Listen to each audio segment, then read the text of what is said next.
ఇక అధికారాన్ని అడ్డుపెట్టుకుని దొంగ ఓట్లతో పబ్బం గడుపుతున్న కాంగ్రెస్ కు ఎస్సీఆర్ ద్వారా తగిన బుద్ధి చెప్పాలని మాజీ మంత్రి తలసాని శ్రీనివాస్ యాదవ్ అన్నారు. బీఆర్ఎస్ కార్యకర్తలు అప్రమత్తంగా ఉండి పారదర్శకంగా ఎస్సీఆర్ జరిగేలా చూడాలని సూచించారు. తెలంగాణ భవన్లో జూబ్లీహిల్స్ నియోజకవర్గ కార్యకర్తల సమావేశం జరిగింది. ముస్లిం క్రైస్తవుల ఓట్లు తొలగించాలని బీజేపీ కుట్ర చేస్తోందని అనుమానం వ్యక్తం చేశారు. బీఆర్ఎస్ ప్రభుత్వం అప్పు చేసి అభివృద్ధి చేస్తే 2.5 కాంగ్రెస్ సుమారు 4 లక్షల కోట్లు అప్పు చేసి ఏం చేసిందో చెప్పాలని నిలదీశారు. రానున్నది బీఆర్ఎస్ ప్రభుత్వమేనని తలసాని ధీమా వ్యక్తం చేశారు. ప్రక్రియ ఏంది?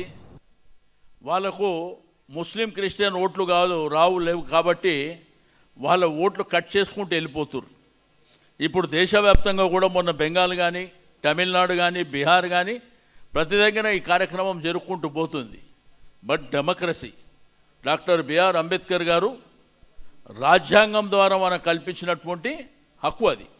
కేసీఆర్ గారు 10 సంవత్సరాలలో చేసిన అప్పు 4,17 కోట్లు. ఇప్పుడు గుట్లు వీకి గోటీలాడుతున్న ముఖ్యమంత్రి చేసిన అప్పు ఎంతనో తెలుసా?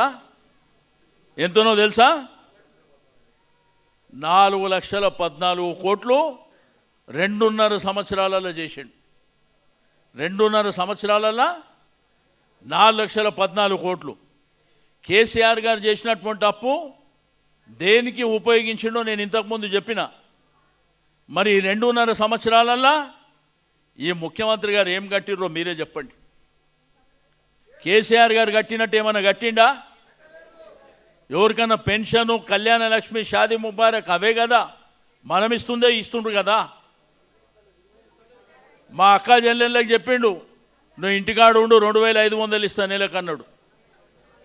కళ్యాణ లక్ష్మి, షాదీ ముబారక్కు తులం బంగారం ఇస్తా అని చెప్పిండు.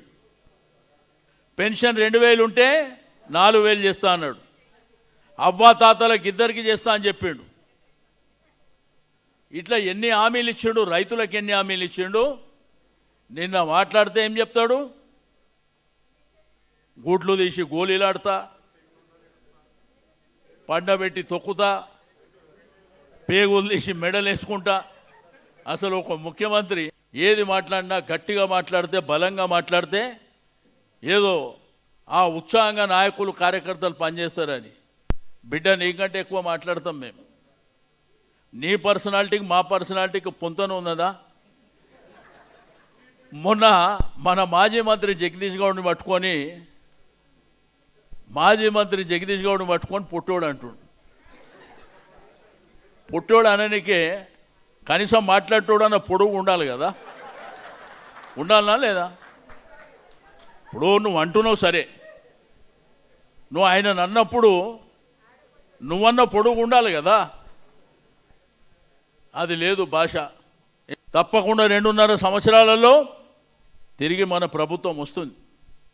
ప్రభుత్వం వచ్చిన తర్వాత ఎవరు లెక్కలేమున్నాయో తెలుసుకుందాం. ఆ రోజు 2.5 సంవత్సరాలు మీ దుర్మార్గమైనటువంటి పరిపాలన, మీ కక్షపూరితమైనటువంటి పరిపాలన, నోరు తెరిస్తే గొంతెత్తితే మీ ఇష్టానుసారం కేసులు పెట్టి మరి రాష్ట్ర వ్యాప్తంగా కూడా అనేకమైనటువంటి అరాచకాలు చేస్తున్నారు. 2.5 సంవత్సరాలు సగం రోజులు అయిపోయింది. మళ్ళీ కేసీఆర్ గారు వచ్చిన తర్వాత మిత్తితో వసూలు చేస్తామని చెప్పి నేను ఈ సందర్భంగా తెలియజేస్తూ ఉన్నాను.